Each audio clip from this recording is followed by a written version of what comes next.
هذا السائل يقول: ما هي وسائل إصلاح القلوب؟ إصلاح القلب يحتاج إلى أمور عديدة، والله وحده المستعان.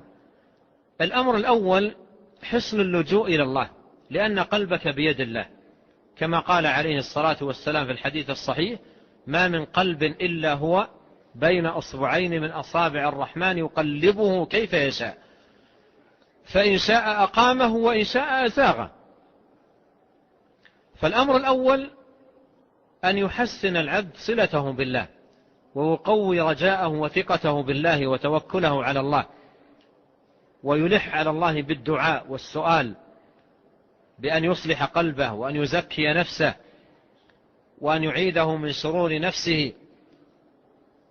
يلتجئ إلى الله سبحانه وتعالى دائما، ويلح عليه بالدعاء في هذا الباب العظيم، باب صلاح القلوب. ولهذا أشرت أن النبي عليه الصلاة والسلام يؤثر عنه في هذا الباب دعوات كثيرة عظيمة ينبغي على المسلم أن يعتني بها. الأمر الثاني أن يقرأ ويتعلم ما يتعلق بالقلب وأعمال القلوب وأهمية صلاحها، ويقرأ ما كتبه أهل العلم حول أعمال القلوب، وحول تزكية القلوب، وأيضا حول أمراض القلوب. والعلم نور وضياء لصاحبه، فإذا عرف العبد مكانة القلب وخطره، وأيضا ما يترتب عليه، فإن ذلك يسوقه بإذن الله تبارك وتعالى إلى صلاح قلبه. فالعلم نور، قد قال عليه الصلاة والسلام: إنما العلم بالتعلم وإنما الحلم بالتحلم. قدم العلم على التحلم، لأن العلم هو الذي يزين للإنسان ويجمل له طريق الخير.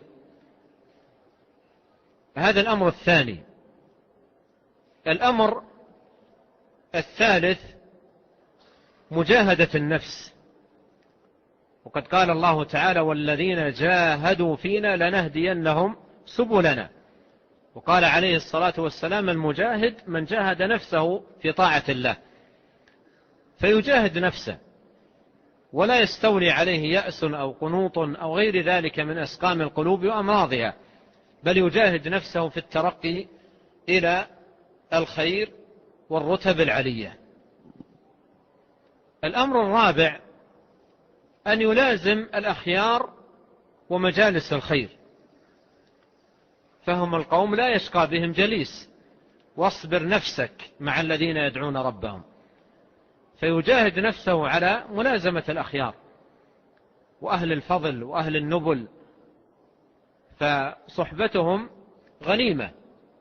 قد قال عليه الصلاة والسلام: المرء على دين خليله، فلينظر أحدكم من يخالل. والأمر الخامس والأخير أن يكون دائما على ذكر للآخرة، وأن ما يكون في القلوب محل نظر الله سبحانه وتعالى، ويحاسب عليه العبد يوم القيامة. ولهذا قال تعالى: إلا من أتى الله بقلب سليم. نعم.